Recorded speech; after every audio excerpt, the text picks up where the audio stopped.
नमस्कार, महाराष्ट्र फाइल में आपका बहुत बहुत स्वागत है। मैं हूं आपके साथ हर्ष भारद्वाज, जिसमें आज आपको बताएंगे कि कैसे शिवसेना के संपर्क में हैं उद्धव गुट के 8 सांसद।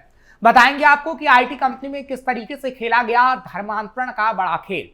और बात करेंगे अबू आजमी की भी, क्योंकि श्रीकांत पुरोहित पर मचा है घमासान और उठाए गए हैं बड़े सवाल। साथ ही साथ कैसे अजीत पवार जैसा हादसा अब मंत्री छगन भुजबल के साथ हुआ, वो तस्वीर भी आपको दिखाएंगे। और किस तरीके से महाराष्ट्र में अश्लील वीडियो पर घमासान मचा है, उसकी तस्वीर भी आपके सामने होगी। लेकिन एक नजर टॉप हेडलाइंस पर।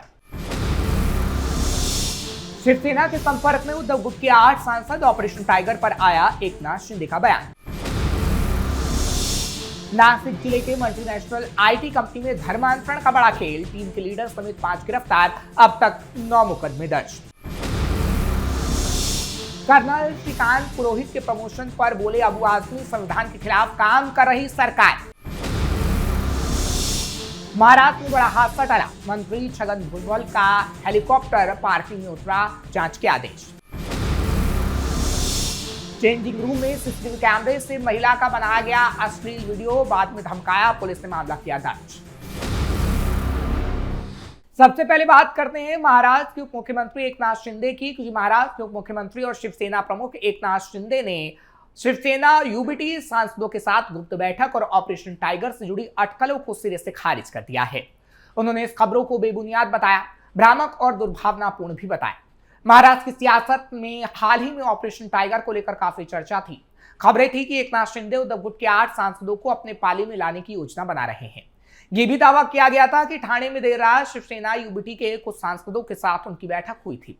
इस रिपोर्ट पर प्रतिक्रिया देते हुए एकनाथ शिंदे ने अब साफ कह दिया है, यूबीटी गुट के सांसदों के साथ किसी भी बैठक की खबर पूरी तरह गलत है। ऐसा कोई घटनाक्रम नहीं हुआ है। पिछले 1.5 साल से इस तरह की अफवाहें फैल रही हैं, लेकिन इनमें कोई सच्चाई नहीं है। उन्होंने मीडिया से अपील की कि सनसनी फैलाने के लिए भ्रामक खबरें न चलाएं। वहीं उद्धव ठाकरे गुट के सांसदों अरविंद सावंत और ओमराज निंबालकर ने भी इस दावे को खारिज करते हुए निराधार बताया। यह घटनाक्रम उस बयान के करीब 2 महीने बाद सामने आया, जब कल्याण से सांसद और एकनाथ शिंदे के बेटे श्रीकांत शिंदे ने कहा था कि ऑपरेशन टाइगर पार्टी की व्यापक रणनीति का हिस्सा है और ये आगे भी जारी रहेगा।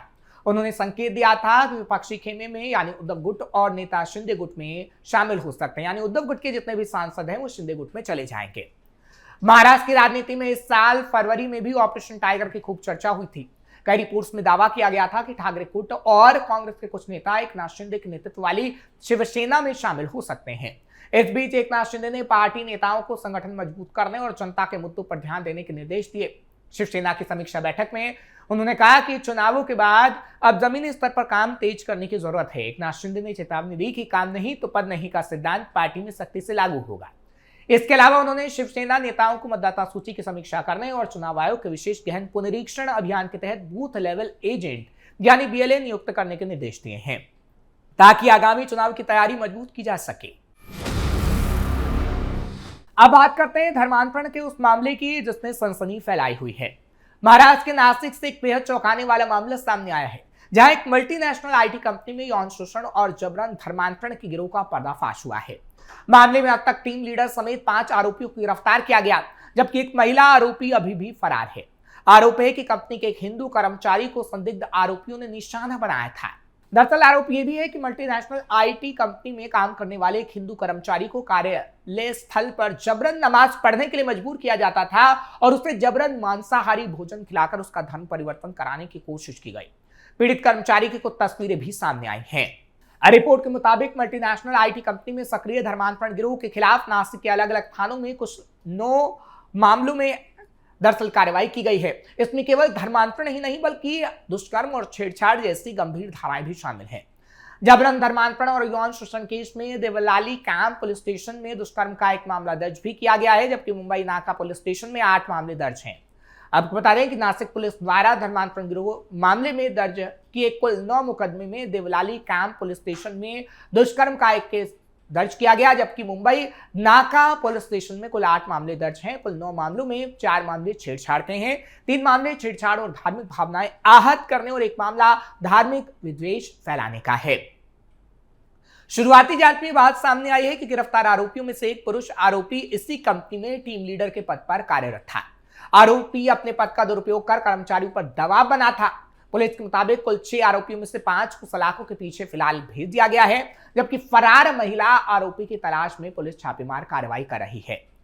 यानी ये कहा जा सकता है कि मल्टीनेशनल आईटी कंपनी में सक्रिय धर्मांतरण गिरोह द्वारा हिंदू कर्मचारियों को जबरन धर्मांतरण के लिए नमाज पढ़ने के लिए मजबूर करने और जबरन नॉनवेज खाना खिलाने और यौन शोषण का केस बेहद गंभीर है। मामले की जांच कर रही नासिक पुलिस मामले की गहराई से जांच कर तो रही है, लेकिन इससे जुड़े कई और नेटवर्क से जुड़े तार हो सकते हैं और उसका खुलासा जल्द ही हो सकता है। अब बात करते हैं भारतीय सेना के कर्नल श्रीकांत पुरोहित को लेकर, क्योंकि अब भारतीय सेना के कर्नल श्रीकांत पुरोहित को ब्रिगेडियर के पद पर पदोन्नति मिली है, यानी उनका प्रमोशन हुआ है। यह उनके करियर की प्रगति और 2008 के मालेगांव विस्फोट मामले में बरी के बाद है। इस मंजूरी के बाद अब विवाद शुरू हो गया है। महाराष्ट्र में समाजवादी पार्टी के नेता अबू आसिम आजमी ने प्रतिक्रिया दी। उन्होंने कहा कि यह देश संविधान से चलेगा, ना कि मनमानी से, और यह मनमानी से किया गया है। सरकार के पास बहुमत है, सरकार जो चाहे कर सकती है, लेकिन ये देश संविधान से चलना चाहिए। कर्नल पुरोहित मालेगांव ब्लास्ट केस में जेल में बंद थे और उसी केस में पुरोहित पांडे समेत कई लोग बंद थे। अबू आसिम आजमी ने श्रीकांत पुरोहित को प्रमोशन मिलने पर कहा कि मालेगांव ब्लास्ट केस में उनकी सरकारी वकील थी। उनका बयान आया कि उनके ऊपर दबाव था। उन्होंने बताया कि इस केस के अंदर आरोपी के लिए हमदर्दी क्यों हो गई। सपा नेता ने कहा कि अगर आरोपी के साथ वकील ही हमदर्दी करेगा तो फिर सजा आखिर किसको होगी। इसमें 30 से 40 गवाह विरोधी हो गए। जो विरोधी होते हैं उनको बुलाया जाता है, लेकिन नहीं बुलाया गया। इसमें कुछ गवाहों ने मजिस्ट्रेट के सामने गवाही दी थी, उन्हें भी नहीं बुलाया गया और सब छूट गए। और अब प्रमोशन ऐसे लोगों का हो रहा है।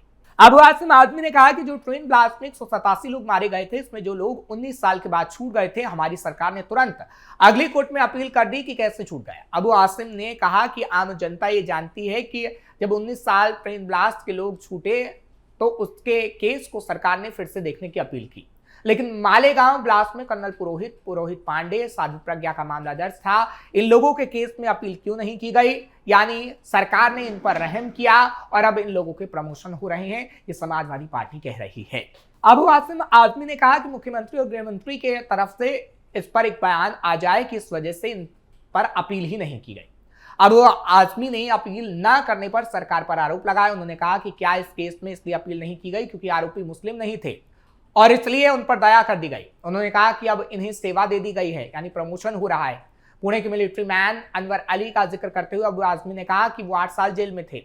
जेल से निकलने के बाद उन्हें कोई वेतन नहीं मिला और ना ही उन्हें नौकरी वापस मिली, लेकिन यहाँ पर अलग से कानून चल रहा है और हिंदुओं को किस तरीके से नौकरी देने का काम, प्रमोशन देने का काम किया जा रहा है, जो कि संविधान के खिलाफ है।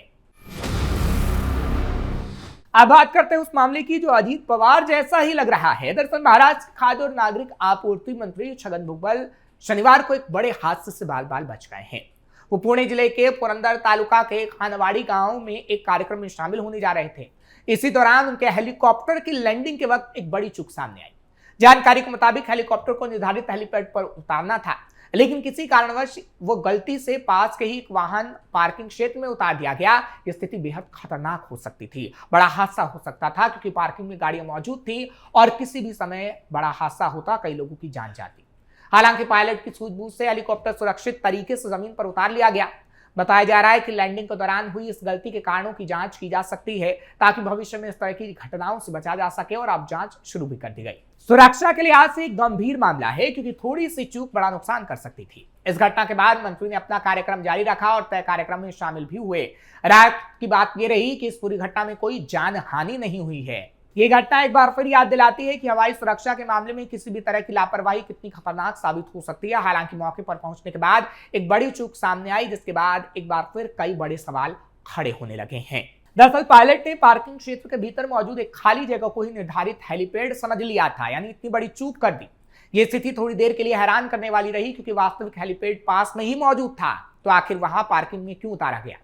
जानकारी के मुताबिक लैंडिंग के समय रोटर की तेज हवा से काफी धूल उड़ने लगी थी, जिसके कारण पायलट को स्पष्ट नहीं दिख पाया।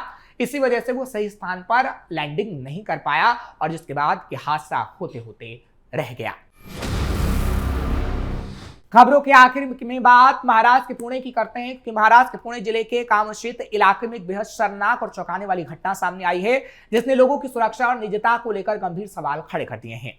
यहां एक महिला के साथ कपड़े बदलते समय छिपे हुए सीसीटीवी कैमरे से वीडियो बनाए जाने का एक मामला सामने आया है।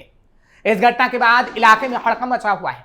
जानकारी के मुताबिक एक मॉल में ऐसे कई वीडियोस बनाए जा रहे थे। पीड़िता एक स्थानीय दुकान मुकेश फैंसी कॉर्नर में खरीदारी करने गई जब इस बात का खुलासा हुआ। दुकान के मालिक मुकेश मुथा ने उसे कपड़े ट्रायल के लिए स्टोर रूम भेजा। आरोपी को ये पूरी जानकारी थी कि उस कमरे में सीसीटीवी कैमरा लगा हुआ है। इसके बावजूद उसने जानबूझकर महिला की निजता का उल्लंघन किया और कपड़े बदलते समय उसका वीडियो भी रिकॉर्ड किया। घटना यहीं तक सीमित नहीं रही। पीड़िता के मुताबिक जब उसे इस हरकत की भनक लगी तो आरोपी ने उसे धमकाया और चुप रहने के लिए दबाव बनाया। इस मानसिक दबाव और शर्मिंदगी के बावजूद महिला ने हिम्मत दिखाई और कामशेत पुलिस स्टेशन पहुंचकर शिकायत दर्ज कराई। हालांकि पुलिस ने मामले की गंभीरता को देखते हुए कार्रवाई की है और आरोपी के खिलाफ भारतीय न्याय संहिता की धारा 77 और 352 के तहत केस दर्ज कर उसे गिरफ्तार कर लिया गया है। आरोपी मुकेश मुथा को कोर्ट में पेश किया गया और आगे की जांच जारी है। पुलिस ने आश्वासन दिया है कि मामले में सख्ती बरती जाएगी और कई ऐसी जगह पर छापा भी मारा जाएगा जहां पर ऐसी घटना हुई है। फिलहाल आपको ये खबर कैसी लगी कमेंट सेक्शन में जरूर बताएं। खबर को लाइक शेयर करें। कैपिटल टीवी को सब्सक्राइब करना मत भूलिएगा।